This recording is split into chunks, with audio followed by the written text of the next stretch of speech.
I knew of his association with Epstein, but had I known then what I know now, I'd have never appointed him. Over in the UK, things are falling apart. The person that was being proposed as Britain's ambassador to your country, America, Peter Mandelson, he's been an acolyte around power for a long, long time. He was there with Tony Blair. He was advocating for war. He was helping to sex up dossiers. He was helping to ensure that Iraq could be invaded and that people believed there were weapons of mass destruction. He's been sacked on numerous occasions, usually in some way connected to dishonesty. So the idea that Keir Starmer wouldn't know that Peter Mandelson had a close friendship to, drumroll please, Jeffrey Epstein is ridiculous, outrageous, impossible. Keir Starmer offered Lord Mandelson his full backing in the Commons despite knowing the Foreign Office was investigating a leaked cache of emails between him and convicted paedophile Jeffrey Epstein. Starmer does not appear to have asked for details of the emails or the investigation before defending the former ambassador to the hilt at Prime Minister's question time. That's like, you know, when you see Trump there getting questions, even though Mandelson publicly warned hours earlier that very embarrassing messages are about they're embarrassing. He's chatting with a paedophile. I'm a bit embarrassed. I've been chatting to a paedophile for ages, and well, yeah, that is embarrassing. I mean, I suppose a paedophile is still a child of God and, you know, worthy of forgiveness. But what you've got to point out is that all of these people in the upper echelons of power, look at what's going on with them. Why are they all so friendly with paedophiles? What's going on? What is this? Is it just a coincidence? Is it like, you know, like if you went to one geographical neighbourhood, you'd expect everyone to support a particular football or baseball team? Because it seems like these lot can't get enough paedophilia. Starmer knew about the Foreign Office investigation. He knew that Mandelson said the emails were about to come out, yet for whatever reason he decided not to ask further questions and went out to defend Mandelson. Let's have a look at Keir Starmer defending those allegations and defending that decision, because there are no allegations against Peter Mandelson. It's just the punishment is he can't be ambassador to the United States of America. Let's get into this story because it's connected to Epstein, it's connected to global power, it's connected to deception. Obviously, the post, the diplomatic post of American ambassador, really important post. And Peter Mandelson, before he was appointed, went through a due diligence process. That's the propriety and ethics team went through a process. And therefore, I knew of his association with Epstein. But had I known then what I know now, I'd have never appointed him. I'd known then what I'd known now, I'd never appoint a pal of a paedophile. I just thought he was pals with a paedophile, but not in a deeply entrenched way. You can hang out with paedophiles, you know, and not get dragged into their pedophilia. You could just be chatting about other stuff, like weather or sports memorabilia. Just because someone's friends with a paedophile, don't go around judging that poor old fucker. He may be that he was just hanging out sharing candy and, you know, maybe a sucker. There's no reason to think that necessarily that these people that keep getting arrested for paedophilia are involved in, I don't know, deep-seated satanic adrenochrome sipping occultist power. They might have only been watching pedophilia videos on the internet for, I don't know, something like half an hour. Why would we condemn these poor souls? Back to you, Keir.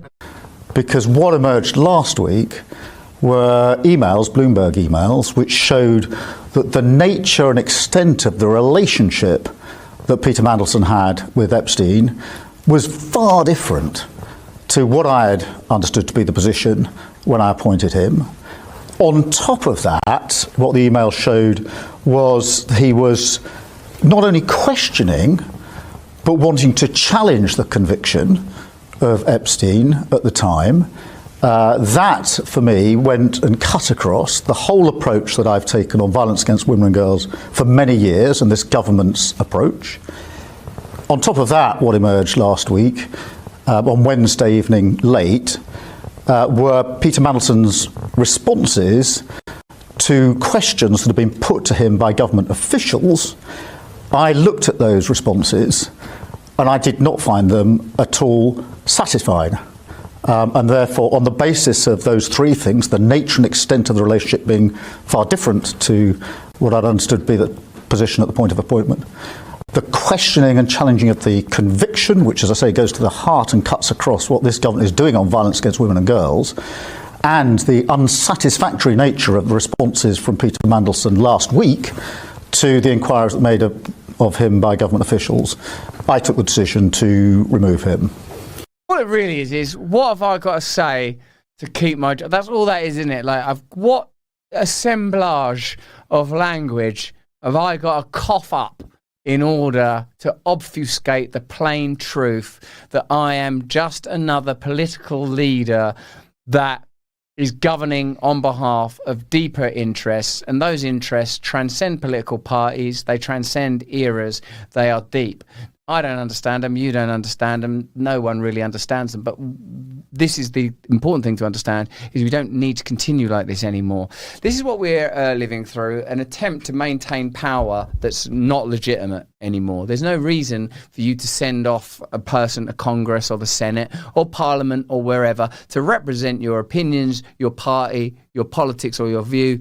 You could, using the technology through which you now order mini cabs, taxis, or get yourself a hotel room or a sandwich delivered, you could, using that, quite successfully run a small community. It wouldn't be perfect, but remember, we're not competing with perfection, we're competing with deep and appalling levels of corruption. Balance of Nature delivers the phytonutrients that naturally occur in 47 whole fruits, vegetables, spices and fibres. Their fruits and veggie supplements include 31 colourful ingredients like mango, pineapple. We've got phytonutrients coming out of our wazoo. 4 whole fibres, psyllium husk, flaxseed, monk fruit, apples. Plus, by the way, 12 aromatic spices such as cinnamon, turmeric and cardamom. 1 for each disciple. You gotta get them! Take them with water, chew them, mix them into food or drink. If you're taking Balance of Nature, the easiest way to stay consistent is by becoming a preferred customer. No reordering, no running out, no hassle. The best part, preferred customers always get the lowest price we offer, plus free shipping every single month. It just shows up your door right when you need it. Go to www.balanceofnature.com and sign up as a new preferred customer with code Russell to get 35% off your first order, plus free fibre and spice supplement. For God's sake, hurry. This offer's only available while supplies last. When it comes to the phenomena of Jeffrey Epstein and the problem of broken British politics, you can see that there are deep, deep roots, rhizomes, I think is the word, roots concealed, as all roots must be, beneath the surface, invisible, tangled and complex. And it seems that the Epstein button, if you press it long enough, will start to reveal the kind of connections that ultimately determined the trajectory, not just the national power, but more importantly, global power, the sets of power that exist permanently, not permanently, but for longer periods of time than the average human life, and certainly the average political term. So continue to investigate those ideas and continue to locate it as a window into the way that power really operates. It doesn't care who you vote for. As they say, if voting changed anything, they'd ban it. That's just what I think, though. Let me know what you think in the comments and chat. Thanks for watching the video. Have a look at this one over here, or join us Monday, Tuesday, Wednesday, Thursday on Rumble.